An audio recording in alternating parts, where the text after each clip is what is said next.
tentang diterimanya atau boleh atau tidak, jawabannya boleh. Dengan dalil seperti yang terjadi pada seorang ulama tabi'in Dakwan dan bahkan itu dengan persaksian Aisyah radhiyallahu anha. Kemudian bukan syarat ketika sholat harus dengan hafalan saat membaca Al-Quran, sehingga boleh saja orang baca teks. Tapi kalau kita membahas masalah khusyuk, khusyuk itu perenungan. Perenungan itu bisa perenungan terhadap teks yang dibaca dengan hafalan, bisa juga dengan teks yang dibaca dengan tulisan. Kita bisa merenung isi Quran saat Anda membaca tulisan Al-Quran. Bisa Bapak? Baca mushaf sambil merenungkan apa yang kita baca bisa? Ada yang bisa, ada yang tidak. Intinya adalah dia merenungkan apa yang dia baca. Maka ketika ada orang sholat sambil baca seperti ini, sangat mungkin bagi dia untuk sambil merenungkan. Dia bisa nangis ketika membaca teks tertentu dalam ayat Al-Quran. Karena itu bisa saja dia khusyuk walaupun dengan membaca teks. Sebagaimana orang bisa khusyuk dengan hafalannya. Dia membaca teks dia membaca dengan hafalannya tanpa membaca teks dan sambil merenungkan apa yang dia baca. Sehingga insya Allah pertama hukumnya boleh. Yang kedua, membaca teks ini tidak menghalangi orang untuk khusyuk dalam salat. Wallahu a'lam. Baik, jazakallah khairan atas jawabannya. Langsung untuk yang ibu-ibu yang ada mic-nya sudah. Baik. Assalamualaikum warahmatullahi wabarakatuh. Waalaikumsalam warahmatullahi wabarakatuh. Ustadz, maaf ini ada pertanyaan titipan dari anak saya. Ini masih dalam hal sholat tapi mungkin di luar sholat khusyuk. Bila seorang musafir yang sudah sampai tujuan dan di sana selama 3 hari tidak ada keperluan apa-apa, apakah sholatnya sebaiknya dijamak qashar atau qashar saja? Lalu bila mendengar sholat azan, apakah mengikuti sholat di masjid? Kemudian kalau memegang jumhur ulama, batas musafir 4 hari ya Ustadz ya. Lalu misalnya seorang musafir sudah pasti kita menuju kota lain lebih dari 5 hari misalnya, atau seminggu 2 minggu, apakah itu masih bisa dijamak qashar atau harus mukim sesuai dengan mukim? Kemudian dengan jarak yang 80 atau 85 km itu pergi aja atau bisa dihitung PP, misalnya jaraknya 60 km, kita PP jadi 120, apakah itu sudah tergolong untuk musafir? Demikian Ustadz, terima kasih sudah diberi waktu oleh Ustadz dan Allah Subhanahu wa taala. Terima kasih. Wassalamualaikum warahmatullahi wabarakatuh. Waalaikumsalam warahmatullahi wabarakatuh. Silakan Ustaz. Pertanyaannya, siapa nama anaknya yang bertanya? Oh iya. Panjang sekali pertanyaannya ya. Baik, Ibu sambil siaga tetap mikrofon di bawah. Nanti kalau saya lupa dari pertanyaan yang Anda sampaikan bisa diulang. Nah, kita ke pertanyaan yang pertama. Lupa tadi apa?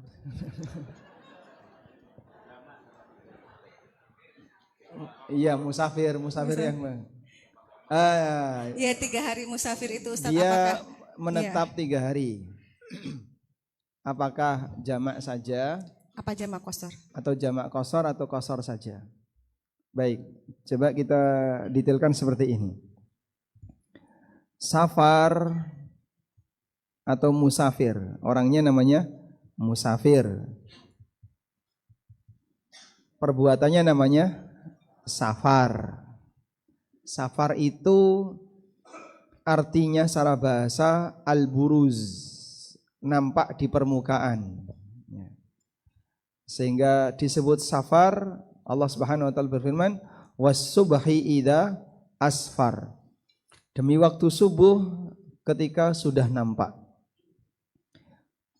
Safar disebut safar karena orang kalau melakukan safar nampak aslinya. Sehingga saat safar yang royal akan makin kelihatan royal, yang cetil medit kumet ya makin kelihatan cetilnya ketika safar. Yang baik hati kelihatan baik hati ketika safar, sehingga orang ketika safar akan nampak aslinya. Makanya kalau kita ingin tahu aslinya orang ini gimana sih, coba safar dengan dia, nanti akan kelihatan. Selanjutnya, musafir itu ada 2. ada musafir sair dan ada musafir nazil. Dua-duanya musafir. Musafir sair ini yang di perjalanan. Di perjalanan. Musafir nazil ini adalah musafir yang di tempat tujuan. Di tempat tujuan atau di tempat singgah. Namanya musafir nazil. Anda umrah ketika perjalanan dari Jogja, Jakarta, Jeddah atau Jakarta Madinah itu sair. Begitu sampai di Madinah berapa hari? 3 hari, 4 hari, namanya nazil. Tapi musafir. Namun statusnya musafir nazil. Baik. Oleh karena itu, bagi yang singgah di tempat tujuan selama sekian hari dan seterusnya, status dia musafir. Nah, untuk musafir sair,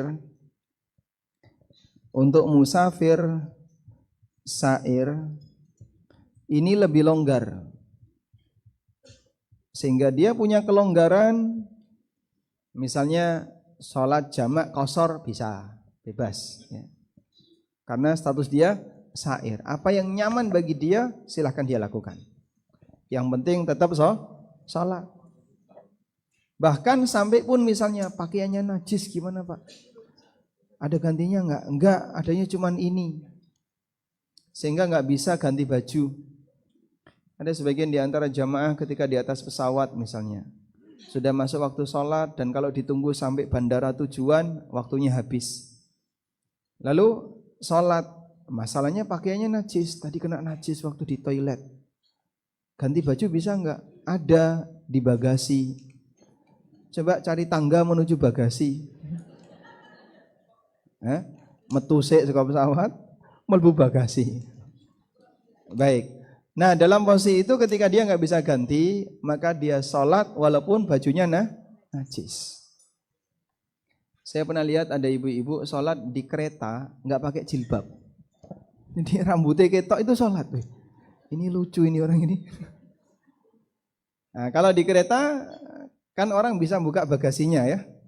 Maka dia nggak boleh kayak gitu. Selama dia punya jilbab harus pakai jilbab atau pakai mukena. Rasulullah SAW mengatakan, Innallaha la yaqbalu salatil mar'i salatil haidi illa bikhimarin. Allah Subhanahu wa taala tidak menerima salatnya wanita yang sudah balik kecuali pakai jilbab. Baik. Selanjutnya ada musafir nazil. Nah, untuk musafir nazil ini tergantung kebutuhan. Tergantung kebutuhan. Kalau dia nggak butuh jamak, maka sebaiknya jangan jamak. Misalnya nggak butuh jamak gimana Pak? Bisa sholat 5 waktu tepat pada waktunya.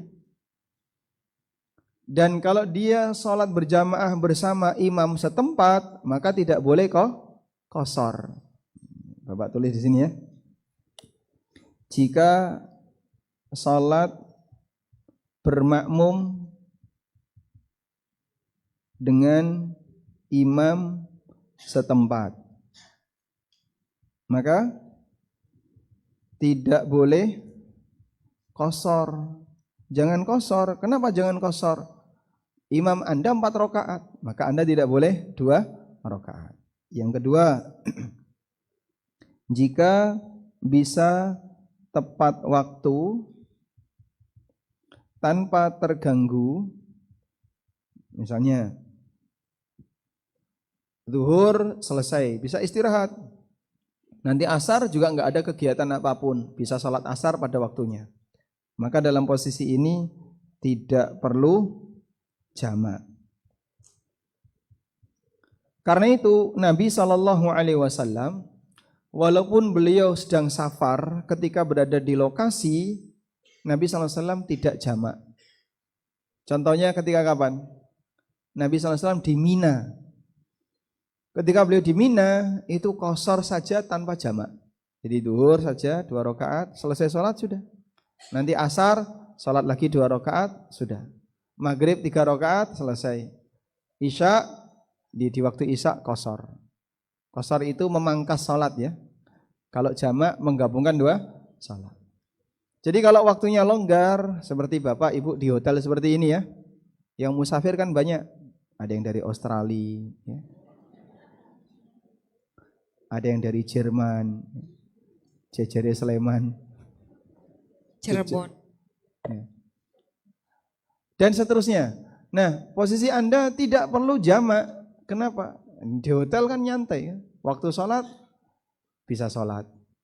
Maka tidak perlu jamak. Seperti jamaah haji dan umroh ketika di Masjidil Haram atau di Masjid Nabawi, mondar-mandir hotel masjid, dan mereka tidak jamak. Sholatnya tepat waktu. Wallahu a'lam. Baik, yang kedua? Yang kedua, oh ini Ustadz. Jarak. Iya, bukan lamanya. Masalah Lamanya. lama. Iya. Lama 4 hari. menetap. Ya, Lama menetap. Lama menetap ketika safar itu sampai kapan disebut musafir? Iya, misalnya 2 minggu. Dan Ustadz sampai di luar. kapan tidak disebut musafir? Baik, yang benar begini, melihat pada keadaan. Ada yang mengatakan berdasarkan hari.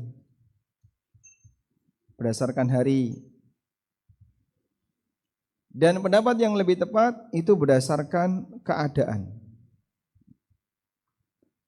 Selama kondisi dia belum mukim, maka dia musafir. Boleh Ustadz. Kok bisa kayak gitu Pak? Karena dalam hal ini tidak ada batasan dalil yang menegaskan bahwa selama sekian hari maka status dia bukan lagi musafir. Oleh karena itu bisa jadi ada orang yang mukim di 2 tempat. Contoh mahasiswa. Nah, mahasiswa Jakarta kuliah di Jogja. Begitu sampai Jogja, beli kasur, beli apa lagi?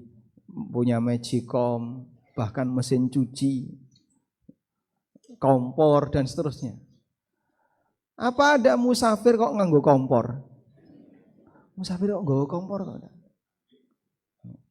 Atau musafir tuku kasur? Kan tidak ya.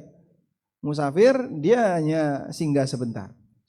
Maka mahasiswa seperti ini di tempat dia kuliah dia mukim, di rumah orang tuanya mukim. Dia mukim di 2 tempat. Ada orang yang kerja di job site, ya, kerja di Kalimantan, ya, 2 pekan kerja, 2 pekan libur di daerah tambang, ya Pak. Ya, rumahnya di Jogja, rumahnya di Jawa, rumahnya di Jakarta. Sampai di job site, dia sudah disediakan punya kamar, punya perlengkapan ada di situ, semuanya lengkap. Nah di tempat itu dia punya fasilitas khusus, sehingga posisi dia selama 2 pekan itu mukim. Nanti pulang mukim, sehingga dia mukim di 2 tempat. Baik. Bapak-bapak punya beberapa istri di banyak tempat. Ini contoh yang masuk akal enggak? Hah? Tidak. Enggak masuk akal. Wes tinggal saja contoh itu, tidak masuk akal. Masya Allah. Baik. Nah, ada orang yang seperti itu. Maka orang ini dia mukim di beberapa tempat. Karena di sini dia mukim, di sini dia mukim, dia punya keluarga di sini, punya keluarga simpenan di sini, punya keluarga simpenan di sini, gitu ya. Di masing-masing keluarganya dia mukim. Selanjutnya, mengenai jarak safar. Berapa sih jarak safar? Baik. Angka yang jadi acuan 80 kilo. 80 kilo ini kalau di masa silam 4 burut. Satuannya 4 burut. 4 burut itu berapa Pak? Ya 80 kilo.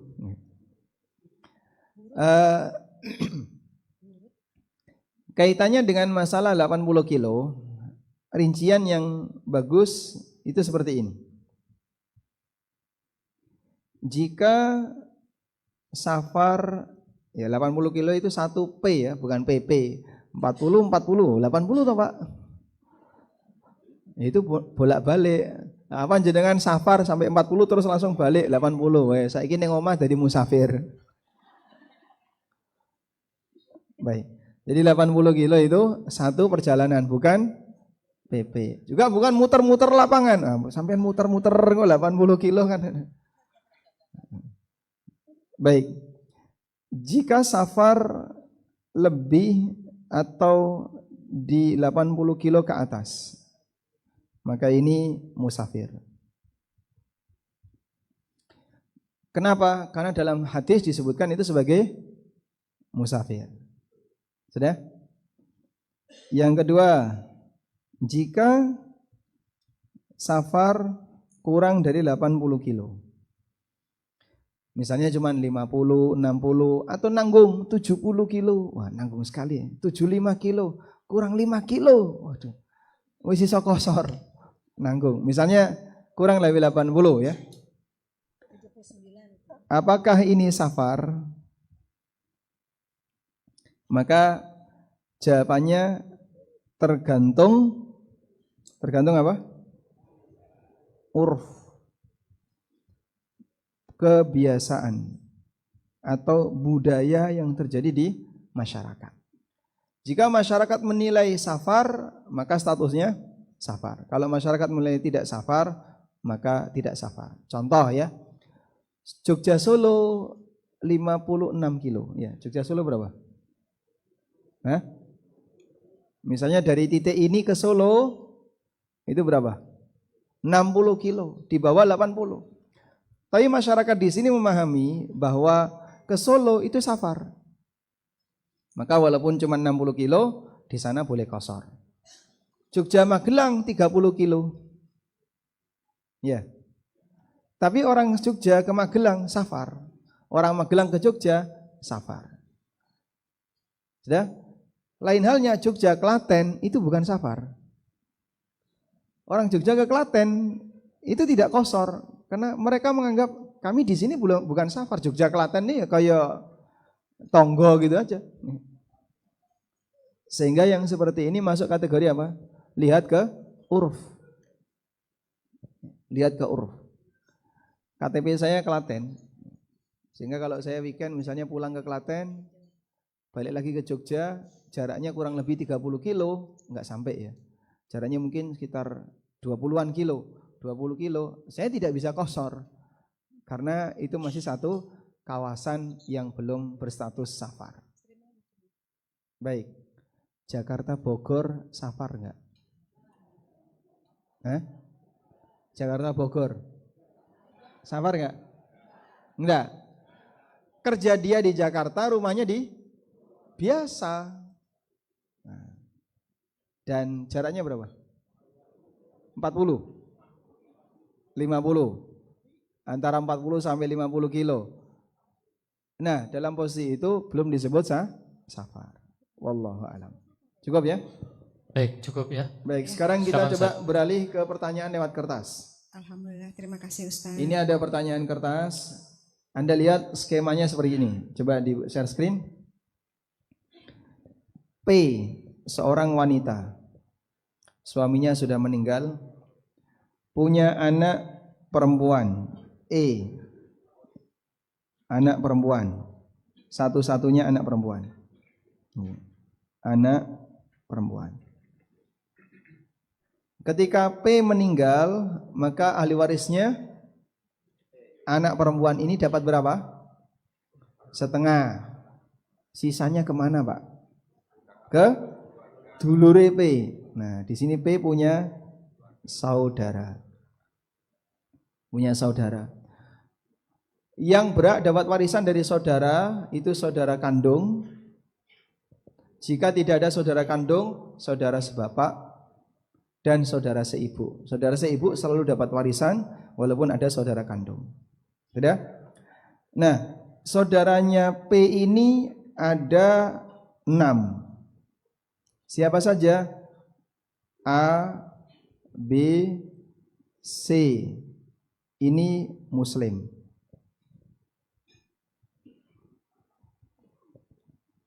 Kemudian C, D, E. Ini non-Muslim. Oh, D saja. D ini non-Muslim. Lalu E, kemudian G sudah meninggal duluan. Sudah meninggal duluan.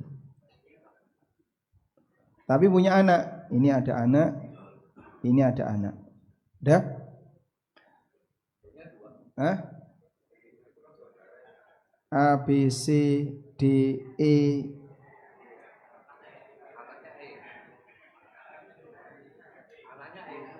Oh, anaknya E. Ini saya ganti aja F. Nah, wes, biar nggak bingung. Gini ya. Hah?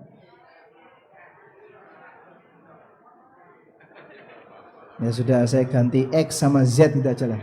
X, wes. Kok bingung golek huruf. Sudah ini? Paham insyaallah ya? Siapa ahli warisnya? D dapat enggak? Enggak, ini enggak dapat. Kenapa? Beda agama. Ya, Nabi SAW mengatakan, la yarithul muslimul kafira walal kafirul muslimah.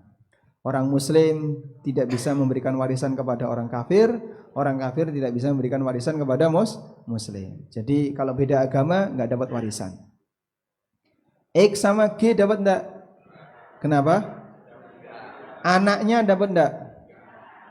Jika A, B, C di sini masih hidup ya, maka anaknya tidak dapat. Baik, maka sisa ini dapat setengah. Sisa setengah. Nah, sisa setengah ini dikasih sisa setengah dikasihkan ke A, B, C. Jika laki dan perempuan, maka di situ laki dapat 2, kemudian perempuan dapat 1. Begini? Cukup jelas ya? Alhamdulillah. Oke, pun cekap. Selanjutnya nambahin apa? Ya, X dan G. P meninggal. Ketika X dan G masih hidup, apakah X dan G dapat? Jawabannya dapat. Ya, jadi acuannya sejak kapan dia meninggal? Apakah sebelum mayit ini atau sesudah? Bukan sejak kapan warisannya dibagikan ya. P meninggal 5 tahun berikutnya warisannya baru dibagikan. Nah, setelah 5 tahun ini adik-adiknya P meninggal, ya mereka tetap dapat. Nanti dikasihkan ke anaknya. Gitu.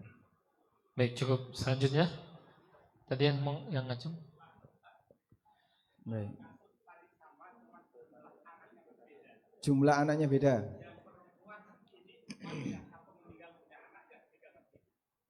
Sebentar dulu. Ini kayaknya konsultasi waris ya, Ustaz. Coba dinyalakan dulu mikrofonnya. Coba Pak, sudah tinggal langsung pakai coba. Mati. Masya Allah. Ini yang boleh bertanya langsung yang bayar atau yang gimana? Karena setahu saya Ustadz kita ini pakar waris. Bukan. Jadi gini Ustadz, yang disebutkan tadi semuanya hampir sama, cuman yang beda anaknya tuh 4. Yang 3 masih hidup, yang 1 meninggal punya anak. Cara pembagiannya bagaimana? Coba anaknya yang laki-laki yang mana? Tidak ada yang laki, semuanya. Berarti 4 perempuan semuanya. 4 perempuan. Saya tulis gini ya, P1, P2, P3, P4, begini Pak? Ya. Baik. Yang 1 meninggal. 1 meninggal. Anak pertama meninggal. Ya, anak pertama meninggal. Punya anak? Punya anak. Laki atau perempuan? anaknya ada yang laki ada yang perempuan. Baik, pokoknya punya anak gitu aja. Ya. Laki dan perempuan. Ya. Oke. Sebentar. Kemudian antara P1 dengan orang tuanya duluan mana yang meninggal? Duluan anaknya. Duluan anaknya. Ya. Misalnya ini meninggal tahun 2000. A meninggal tahun 2010. B meninggal tahun 2019 pas Covid. Ya. Betul. Sudah? Sudah cukup itu. Cukup. Lalu ada saudara enggak?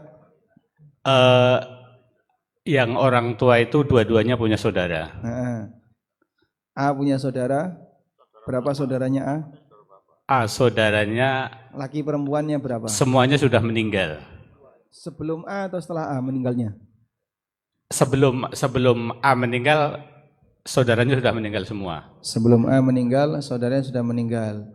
Saudara itu ada anak laki-laki enggak? Saudara Yang laki-laki ada anak ada, laki-laki? ada. Nah, jadi di sini ada saudara laki-laki punya anak laki-laki. Ya. Baik. Kalau B?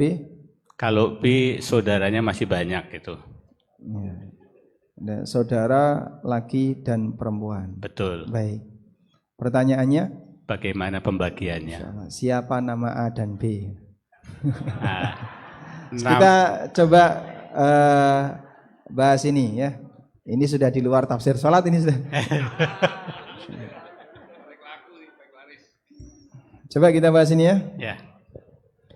Jadi pertama yang perlu dilakukan dalam pembagian waris adalah menentukan itu harta siapa. Sehingga misalnya ini A dan B meninggal, maka dipisahkan dulu hartanya A yang mana, hartanya B yang mana. Sebab nanti ada ahli waris yang berbeda. Karena nanti larinya ke saudaranya A dan ke saudaranya B. Maka perlu dipisahkan dulu. Insya Allah sampai di sini paham ya? Harta suami mana, harta istri mana. Kecuali kalau di sini ada anak laki-laki. Anak laki-laki siji Pak, sudah enggak lari keluar. Nah, ketika tidak ada anak laki-laki, maka konsekuensinya dia nanti ke siapa? Ke saudara mayit. Baik. Dalam hal ini cucu dari anak perempuan pertama L1 dan P1 ini dua-duanya enggak dapat. Tidak dapat. Kenapa kok tidak dapat? Hah? Ini masih hidup. Karena orang tuanya meninggal duluan. Ya? Tapi kan cucunya masih hidup. Cucu dapat warisan enggak? Tidak. Hah? Tidak. Nah, cucu dari anak perempuan itu enggak dapat. Cucu dari anak perempuan itu tidak dapat. Coba Bapak lihat ini ya. Lihat ini ya. A orang kaya. Ya. Dia punya 2 anak.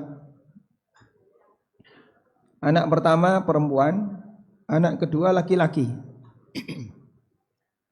Anak pertama punya anak laki-laki, bejo. Ya. Anak laki-laki yang kedua punya anak perempuan, wati. Baik. Harta peninggalan A 10 T. Masya Allah. 10 ton beras. Sudah? P meninggal tahun 2020 pas pandemi awal. L meninggal tahun 2021 pas pandemi akhir. A meninggal 2024 pasca pemilu. Sudah? Pertanyaannya, siapa yang dapat warisan? Hah? Hanya wati. Bejo? Belum beruntung. Bejo belum beruntung. Bejo tidak dapat. Lho podo-podo putu sijine ra entuk, sijine entuk. Sama-sama cucu yang satu dapat, yang satu enggak dapat.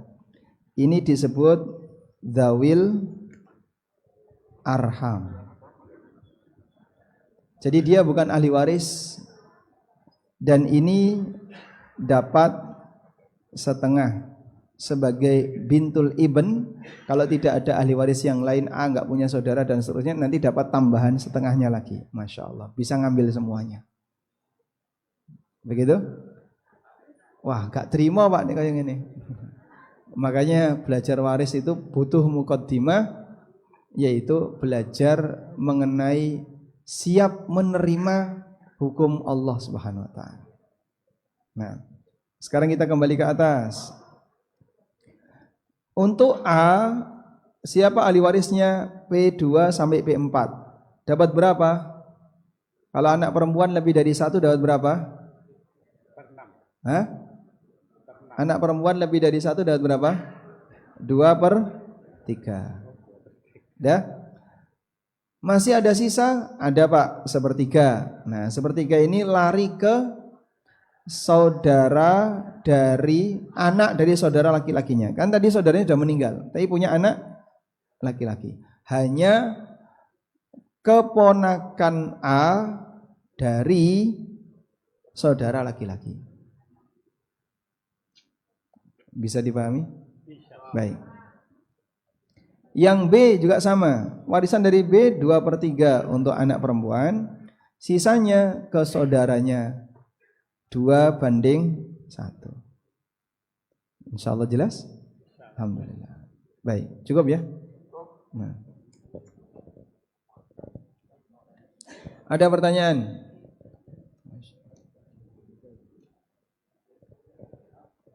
Gerakan makmum mendahului imam. Salam makmum apakah menunggu salam kedua imam? Batas sutroh maju berapa sob? Makmum yang mendahului imam sholatnya batal. Bukan jamaahnya batal ya.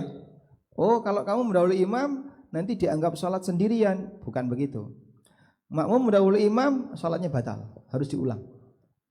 Sebagaimana makmum tidak boleh berdiri di depan imam, makmum juga tidak boleh bergerak sebelum imam.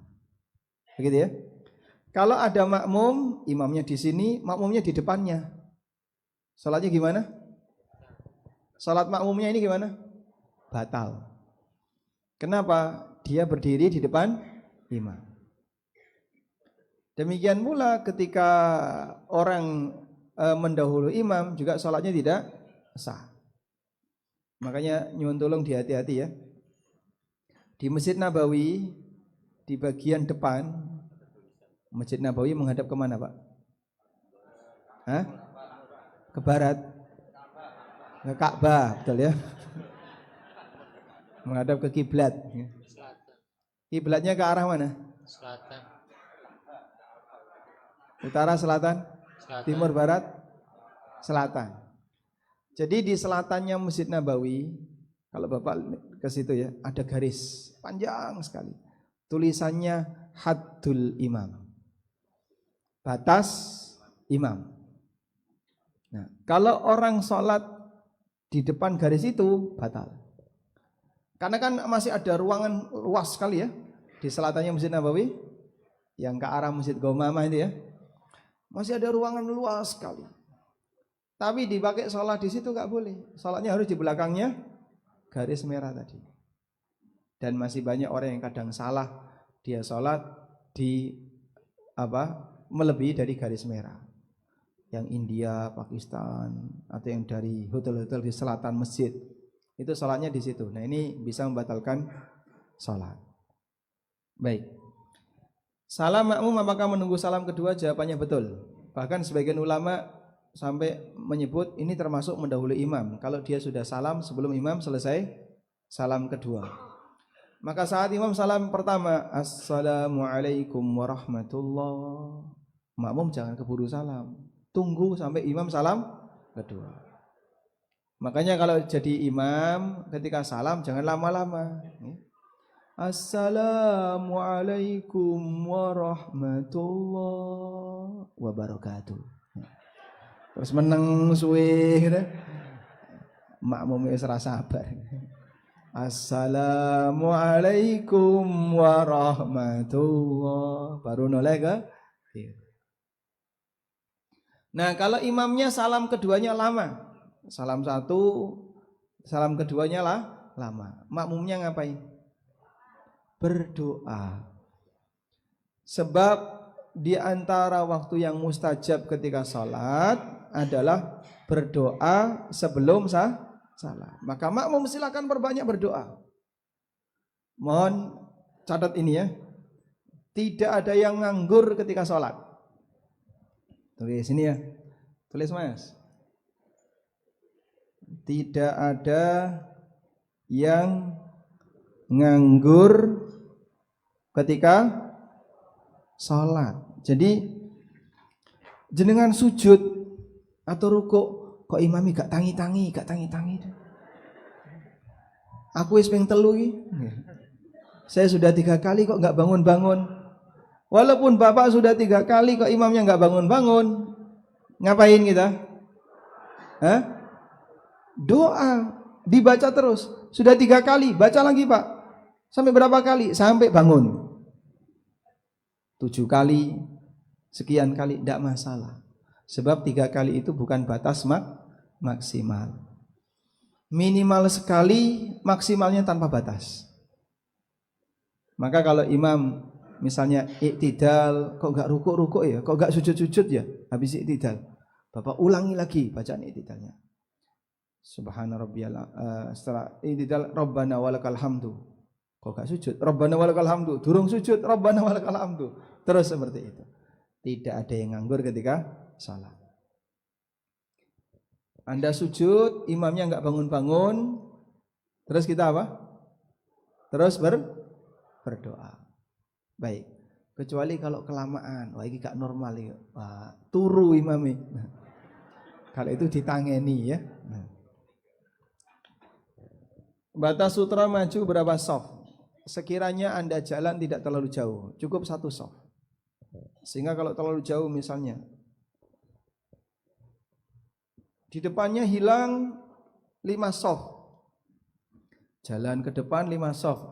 Nah ini nanti bisa membatalkan sholat karena gerakannya terlalu banyak.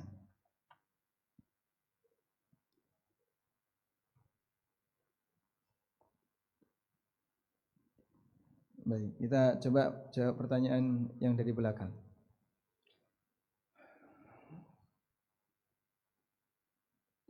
Warisan nih banyak. Kayaknya perlu sesi khusus dulu, kalau waris. Assalamualaikum. Waalaikumsalam. Saya naik kereta dari Jogja ke Surabaya pukul ini 5 atau 3 ya? 5, pukul 5 sore. Bagaimana dengan sholat maghribnya di kereta? Apa kalau sudah sampai di rumah? Ini prinsip ya.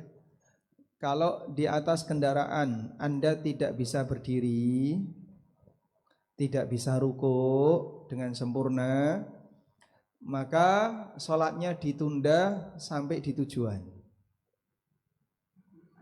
Begitu ya. Tapi kalau di atas kendaraan bisa berdiri, bisa rukuk dengan sempurna, bisa sujud, silahkan sholat di atas kendaraan. Di kereta ada musola, tapi sempit. Sehingga gak bisa rame-rame, hanya cukup 3 orang. Sehingga boleh gak Pak sholat di kursi kereta? Tunggu, jenengan nanti sholatnya di stasiun tujuan atau sampai di rumah. Agar bisa berdiri, bisa rukuk, bisa sujud dengan sempurna. Kecuali kalau waktu sholatnya habis. Nah bagi musafir, waktu sholat pertama itu memanjang sampai waktu sholat kedua. Anda berangkat jam 5, berarti sholat maghribnya batas akhirnya sampai kapan? Sampai selesai waktu isya. Sampai selesai waktu isya. Karena boleh jamak. Bapak musafir. Gitu ya. Nah, sehingga dalam hal ini ada kelonggaran bagi yang musafir. Karena Nabi SAW tidak pernah sholat di atas kendaraan. Beliau kalau sholat itu di tanah atau di muka bumi ya, tidak di atas kendaraan. Untuk sholat wajib Kalau sholat sunnah Rasulullah SAW sholat di atas kendaraan. Wallahu a'lam.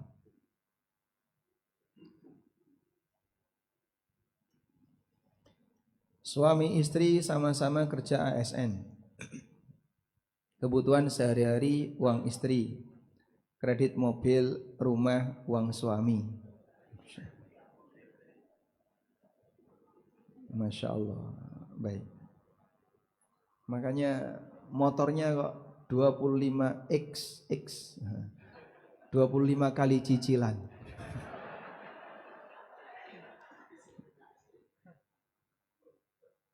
Istri meninggal, apakah ada harta warisan? Punya anak 3 laki-laki. Istri meninggal masih punya ibu yang masih hidup. Bagaimana pembagian warisnya? Masya Allah. Inilah jadi repot kalau aturan keuangan dalam rumah tangga kurang tertib ya. Nah, intinya begini ya. Mohon diperhatikan terkait masalah harta waris. Jadi warisan itu adalah harta yang ditinggal oleh siapa? Mayit. Berarti kalau istri meninggal, maka yang dibagi adalah harta istri. Nah, selanjutnya kasusnya tadi uangnya istri habis untuk kebutuhan sehari-hari. Sebab uangnya suami dipakai untuk nyicil. Nah, pertanyaannya begini. Kebutuhan sehari-hari itu maksudnya apa? Maksudnya apa ini? Nafkah. Yang bertanggung jawab memberi nafkah itu siapa? Suami. Ya.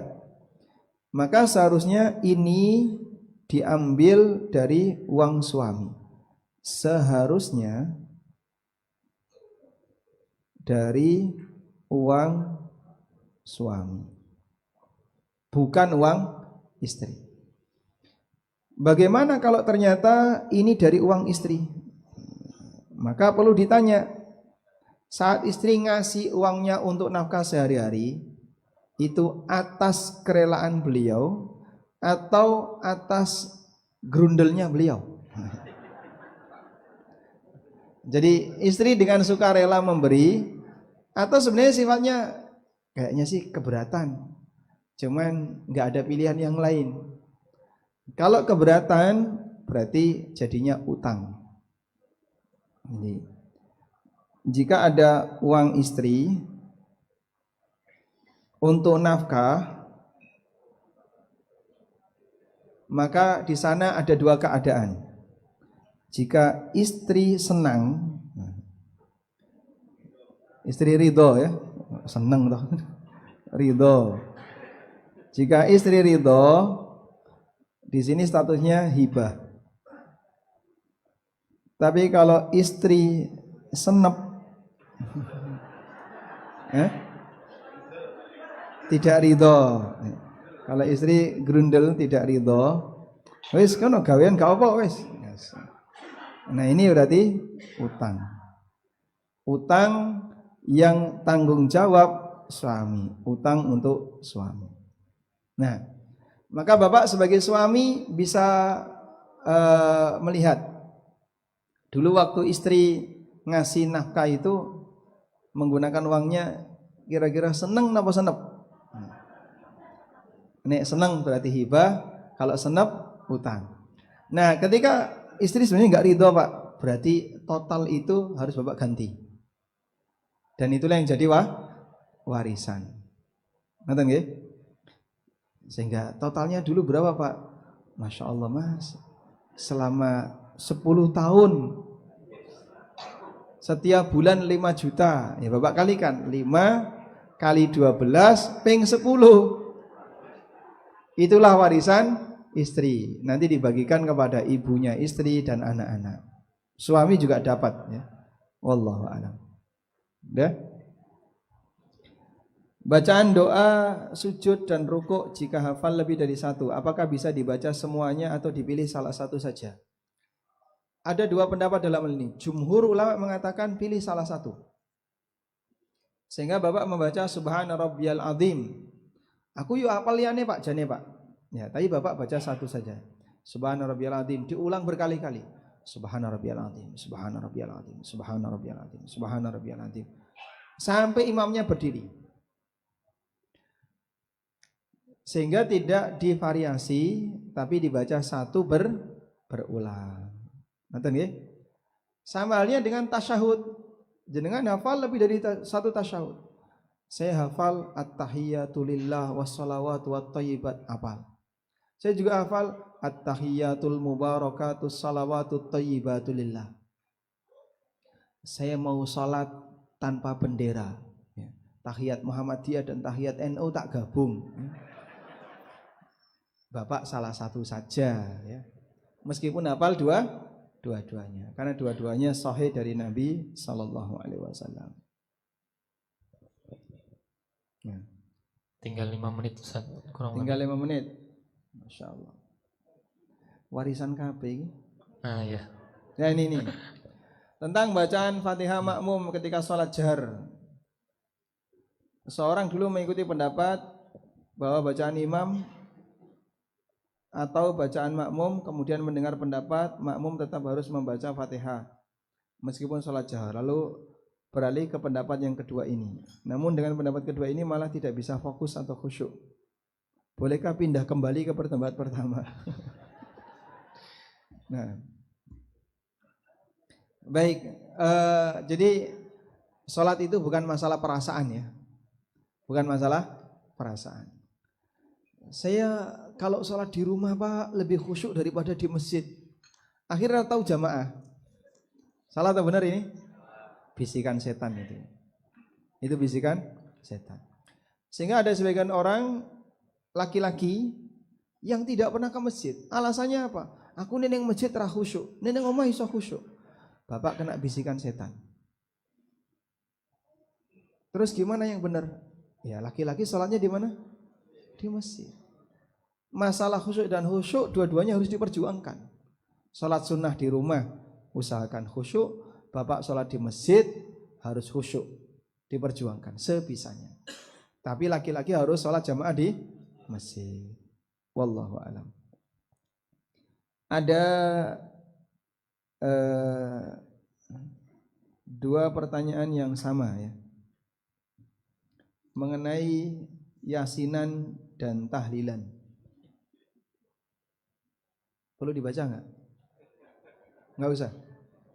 Hah? Ada yang berkaitan dengan sholat kah pertanyaan lainnya? Iya. Karena saya yakin ini pertanyaan sensitif. Ya. Tapi dari dulu juga memang sudah sensitif. Dari dulu yang namanya polemik ini sebelum saya lahir sudah ada. Bahkan mungkin sebelum Bapak Ibu lahir sudah ada polemik semacam ini. Ya intinya kalau Bapak meyakini bahwa dalam hal ini misalnya saya berada di posisi ini enggak ada, ya, maka Bapak berada di tempat itu silahkan bertahan sesuai dengan apa yang kita yakini. Ya, kalau mau panjang lebar nanti viral ya. Nah, maka sanlat ini kalau viral nanti jadi bahan perdebatan. Wallahu a'lam. Baik. Satu lagi pertanyaan yang berkaitan tentang ini dengan tema. Oh, baik, silakan. Baik. Sesuai tema saja dulu karena tinggal 2 menit. Assalamualaikum warahmatullahi wabarakatuh, Ustaz. Assalamualaikum. Mengenai khusyuk ini Ustaz, tadi kan khusyuk itu tenang, tunduk atau merendah Ustaz. Dan fokus dalam bacaan itu ada 2, fokus dalam bacaan dan fokus merenungkan makna. Nah, kita waktu berikut sholat jamaah, kan makna kita tidak keterbatasan kita mengerti makna karena bahasa Arab itu kita sedikit-sedikit hanya mengerti. Tapi kita membuat kita khusyuk itu dengan bacaan imam kita simak gitu, bacaan imam sampai membuat kita menangis misal gitu Ustaz. Dan mengerti sedikit-sedikit aja apa itu termasuk dalam khusyuk atau tidak gitu. Bolehkah kita dengan menyimak bacaan imam membuat kita tenang tapi Ustaz nyaman, tenang dan bisa mengikuti dengan khusyuk gitu, tenang gitu, dan sampai kita buat menangis dan kita mengerti ujung-ujungnya saja Ustadz gitu. Dan kebalikannya apabila imamnya membaca, kita mengerti sedikit bahwa bacaannya itu tidak sesuai dengan makhraj atau apa begitu hukum-hukum tajwid, membuat kita tidak tenang jadinya. Itu apa yang harus kita lakukan gitu Ustadz. Assalamualaikum warahmatullahi wabarakatuh. Waalaikumsalam warahmatullahi wabarakatuh. Baik. Ada orang yang mendengarkan dan menyimak bacaan imam. Dia bisa nangis. Kenapa nangis? Suaranya merdu. Masya Allah. Oh, ini berarti yang dinikmati apa? Suaranya, bukan perenungan teksnya. Atau misalnya dia ngikuti imam, tapi suaranya tidak merdu, tapi nangis. Lu kenapa Anda nangis? Ingat suami saya. Bacaannya sama dengan itu. Podo-podo ra enak dirungokno. Cuman suaminya sudah meninggal ya. Jadi beragam orang itu bisa nangis ketika sholat. Ada yang sholat karena ingat masalah, ada yang sholat karena merasakan suasana. Banyak sekali jamaah umroh yang misalnya dia nangis ketika lihat Ka'bah. Saat dia nangis, sebelahnya melu nangis. Sehingga yang sebelah ini nangis karena nangisi sebelahnya. Itu yang khusyuk yang mana? Wong kabeh iki nangis. Ya nangis itu nikmat ya. Nangis sendiri itu nikmat. Sehingga kadang ketika kita nggak pernah nangis itu mungkin kurang maksimal dalam merasakan kenikmatan. Nangis itu nikmat. Walaupun tidak semua tangisan itu mewakili khusyuk, karena tergantung apa yang dia tangisi. Selanjutnya, kalau kita bisa menyimak bacaan imam dan bisa menikmati serta merenungkan bacaan imam sampai kita nangis, apakah itu termasuk khusyuk? Insya Allah itu termasuk khusyuk. Kemudian ngerti dikit-dikit di bagian ujung. Ya, bagian ujung kan Ghafurur Rahim, Sami'un Alim, itu ngerti ya? Saya tahu itu Pak artinya. Innallaha Ghafurur Rahim, Innallaha Sami'un Alim. Ngerti dikit-dikit. Masya Allah, alhamdulillah Anda masih bisa merenungkan Asmaul Husna di bagian ujung dari ayat. Insya Allah juga itu salah satu poin khusyuk. Intinya perjuangkan, khusyuk itu perjuangan. Sebab dalam sholat itu seperti medan perang antara kita dengan setan. Setan berusaha untuk ganggu sholat kita dengan cara dibisiki. Bisiki ini, bisiki ini. Setan yang ganggu sholat namanya siapa? Khinzib. Nabi SAW menyebutkan setan itu ketika adzan dikumandangkan, dia pergi meninggalkan masjid. Begitu adzan selesai, dia datang ke masjid. Terus bisi yang salat-salat sunnah. Begitu qomat dikumandangkan, dia menghindar. Qomat selesai, datang lagi. Lalu dia membisi orang salat, uzkur kada, uzkur kada, uzkur kada. Ayo eleng iki, ingat ini, ingat ini, ingat ini. Malam yadhkur min qabl, yang itu tidak pernah diingat oleh orang yang sedang salat ini.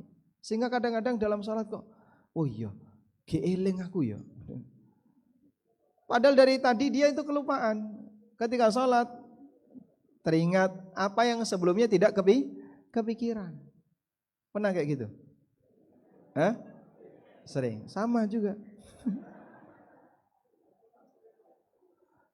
Jadi gangguan setan, maka kuat-kuatan Bapak Ibu ngikuti bisikan setan sehingga membiarkan batin ini melayang kemana-mana, dijak balik lagi, atau ketika lepas ditarik lagi balik, ayo balik. Maka hati ini kadang lepas, diajak balik lagi, lepas lagi, diajak balik lagi, terus seperti itu. Anda semakin bisa mempertahankan hati ini agar tidak hilang, maka kualitas khusyuknya akan semakin besar. Wallahu a'lam. Gimana Pak? Khusyuk tidak membatalkan sholat. tidak khusyuk tidak membatalkan sholat. Makanya tadi ya, ada yang cuma dapat pahala setengahnya, sepertiga, seperempat. Semakin tidak khusyuk, pahalanya makin sedikit. Semakin berkualitas khusyuknya makin banyak. Sholat subuh itu harus kepikiran. Pas tadi ya, sholat subuh. Bakpia. Oleh-oleh. Sholat subuh kok kepikiran oleh-oleh. Wallahu a'lam. Yang terakhir ini. Jika sekarang punya keahlian akuntansi, kemudian di hari libur Sabtu atau Ahad melakukan pekerjaan sampingan akuntansi untuk perusahaan lain, apakah boleh? Ya, kalau Anda tidak terikat dengan jam kantor, insya Allah tidak masalah. Jika seorang ibu, harta ibu ingin dihibahkan kepada anak-anaknya dengan tujuan agar kalau meninggal tidak ada lagi bagi waris, boleh, tapi harus diserahkan. Hibah itu jika sebatas lisan enggak berlaku. Hibah baru sah kalau sudah serahkan. Nah, wis, ini punya ibu, sudah saya serahkan ke kamu. Punya bapak, ini sertifikatnya, tanahnya sudah saya serahkan ke anak. Dah selesai. Kalau sudah diserahkan, sah. Tidak harus balik nama. Yang jelas anak sudah diberi kelonggaran. Baik, kalau kamu mau balik nama silakan diurus sendiri. Ini sudah jadi milik kamu. Yang penting pokoknya sudah diserahkan. Tapi kalau orang tua masih gandoli, ya, tanah ini saya hibahkan ke anak pertama. Tapi nanti baru boleh pakai setelah bapak meninggal. Nah, itu belum sah sebagai hibah. Wallahu a'lam.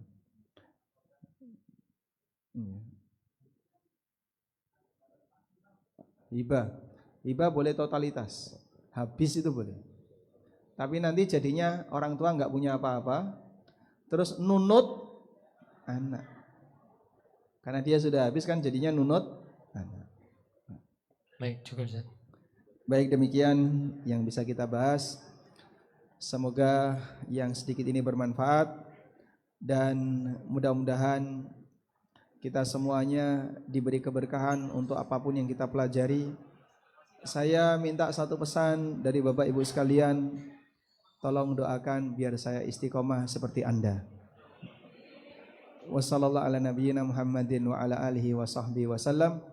Wa akhiru da'wana anil hamdulillahi rabbil alamin. Wassalamualaikum warahmatullahi wabarakatuh. Waalaikumsalam warahmatullahi wabarakatuh. Jazakumullah khairan Ustaz atas waktunya.